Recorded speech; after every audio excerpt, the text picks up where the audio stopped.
So this full moon is to be interpreted as, at least partially, as telling a story about this polarity in our lives and in our world. So we've got Leo on one side and Aquarius on the other.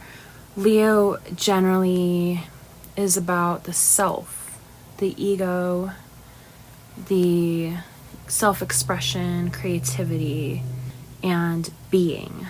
It's like the fixed fire. So it's kind of like symbolic of not just monarchies and royalty, but the self and individualism.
So, hello and good morning.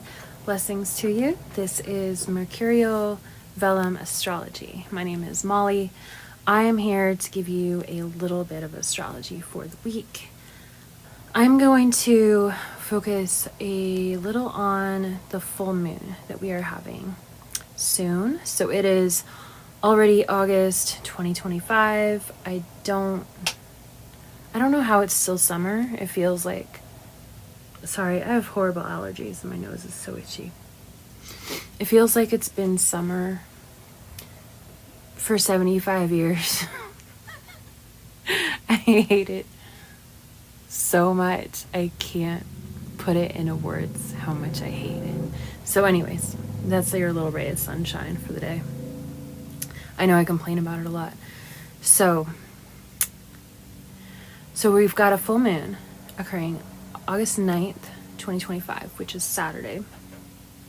And it will be at 12:55 a.m. Pacific time. So adjust that for your time zone to know the time of full illumination. And it's occurring in 17 degrees Aquarius. Technically, it's 16 degrees 59 minutes. So since Leo and Aquarius oppose each other on the zodiac, they're opposite signs. So the way that it works is when the sun is in Leo, then the full moon will always be in Aquarius. And this is a relationship between opposing signs. So this is a relationship between opposing signs. It is sometimes called a polarity and sometimes it's called an axis. They go straight across, so they literally oppose each other. So this full moon is to be interpreted as, at least partially, as telling a story about this polarity in our lives and in our world. So we've got Leo on one side and Aquarius on the other. Leo generally is about the self, the ego, the self-expression, creativity, and being. It's like the fixed fire. So it's kind of like symbolic of not just monarchies and royalty, but the self and individualism. Passion, personal desires, personal identity, questions like, what do I want? What do I need? And then Aquarius is like the opposite. So it takes that and it flips it, and it goes quite literally like, what does the world want? What does the world need? The collective unconscious versus the ego or the self. The greater good, humanity in the world. So there are so many weird noises happening right now, and I literally do not know what's going on. So, Aquarius is kind of, it's about the world versus the self with Leo. So Aquarius is like kind of, it's an air sign and fixed. So it's detached. It's kind of like loftier. It's the world of thought and reason and air. It is essentially, wait, I'm getting a text here. Okay. Oh, what is that? Okay. Aquarius is bigger picture. Leo is smaller picture of the individual. So what is that story? Are you shifting in your personal life from more inwards to more outwards? Are you finding that you're uncovering more of yourself, like finding parts of yourself that you actually do want to start facing more outwards and give to the world? Whether it can be a balance of, well, this is self-expression, but it's also something I want to give to the world, which is something we're going to need to do. And this full moon gives us that power. It gives us a little bit of push towards, balancing. It doesn't have to be all on one side or on the other, and it shouldn't be. It should be a mix of what do I need and what does the world need? What do I need to express? What is my self-expression? And what of that can I give to the world, or what does the world need? And what do you have that you want to give to the world? Some people find that a very troubling question, because some people spend their whole lives trying to figure that out, and it never really reveals itself to them, or takes a long time to reveal itself. And then there's also questions like, do we have a purpose, or do we make our purpose? Do we uncover it? Is it something that's buried in the earth? Not literally, but is it something that's buried and we need to uncover it and reveal it? Or is it something we form in our own craft of life? I actually have talked to people about that idea lately, and somebody close to me believes that there's no, like, oh, this is your purpose and you got to find it and it's already there. They think that you must make your purpose, and that is your job, is to create it and craft it. There's a lot of elements there that bring up a lot of topics within the subject of alchemy, and I could literally talk for like 5 years about that, so we're not going to go too far into that. But it's a good question to have right now, like, or to think about right now. What have you been giving to the world? What do you have to give to the world? What do you want to give to the world? And it can involve like careers, soul purposes, ego, skills, education, experiences, your life's obstacles, all those things can be a big part of that question. So it's so different for everybody. If you are just trying to survive and you're in survival mode and you may have been there for a long time, this question may seem ludicrous to you. You may be like, I just want to make it to the next day. And that's perfectly valid. I mean, I've been there, trust me. So it's not an easy question. It's and there's a lot of fire and air involved with this, because this is fixed fire and fixed air. So it can be combustible. It can be explosive to a point. Is there a supposed to? Are you supposed to give something to the world? Are you just supposed to survive? I mean, some people don't even get to do that. And do you make your own purpose here? That's another thing that we can start thinking about. Some of the things that can happen when we start going into all this is, like, there can be little ego deaths, or it can also even be the realm because of Aquarius, with the collective unconscious. And then with what else is going on in the sky right now, there can even be weird things like mass hallucinations can even happen to some people. The collective unconscious meeting the ego, the perception of the world, and then there's like all these bizarre aspects that we're dealing with right now with all of the retrogrades, and it's a lot right now. But August is going to be more of kind of like a, if you remember one of my previous videos, I was talking about how I feel like we're all just kind of being set up and put, aiming, but then wait, like you're stuck.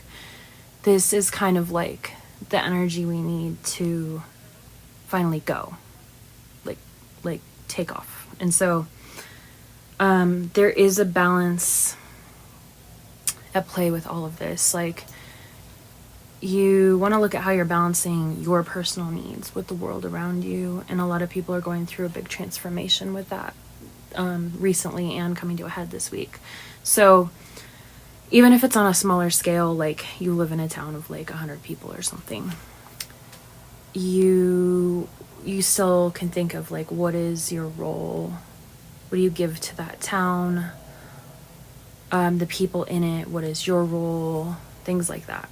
And how can you express yourself and your unique things that you have to offer the world, and balance that with giving to the world and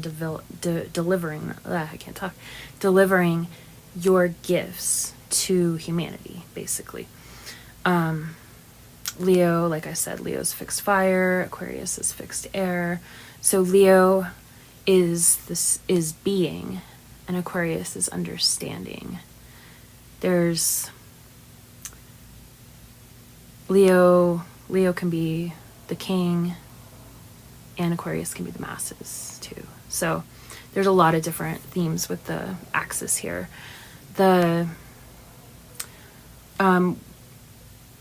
It can also, of course, it can illustrate power struggles in the world right now and within ourselves. And, that's always as above, so below. We are microcosms of our world. So we look at if you look at the world around you, there's obvious power struggles going on and a shift between those two energies. Like, there's a Leo-oriented energy ruling the world that has been for quite a while, and it's going to be shifting more towards like a collective leadership and collective unconscious, sort of like the opposite of monarchy, but like a people-led energy.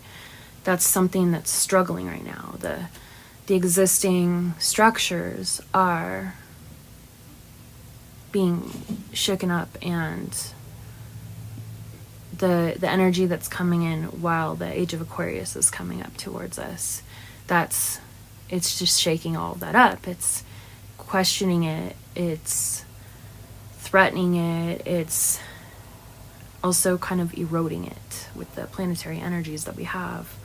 I can see these kinds of themes scaled down and happening inside me, and I can also see it scaled up and happening inside the world right now in a lot of places. And it's like something that's happening whether we want it to or not. It's not something we're going to stop. It's just an evolution into another energy, and that energy has its pros and cons, like all do. So as we're slowly emerging into the new age, these are the struggles that are occurring along the axis. They're going to be more frequent as we ebb towards the new Aquarian age. And somebody's starting a motorcycle outside on the road. Great timing. So, I wanted to get into the Sabian symbol for this full moon. 17 Aquarius. So this is interesting. A watchdog stands guard, protecting his master and his possessions. So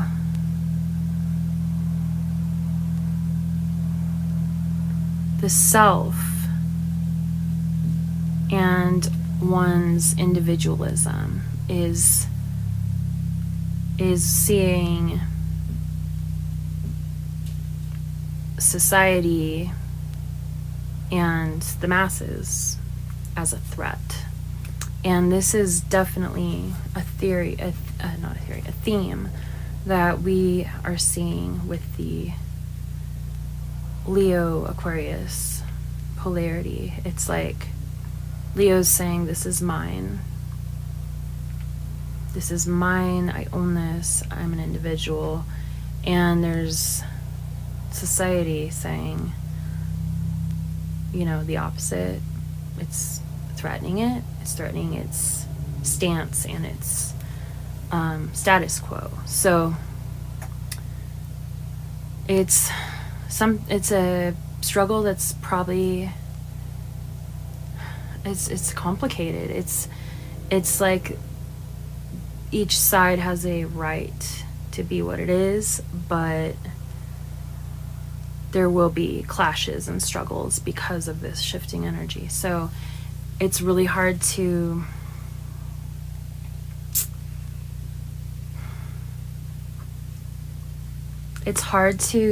welcome a new energy if you are stuck in the previous one.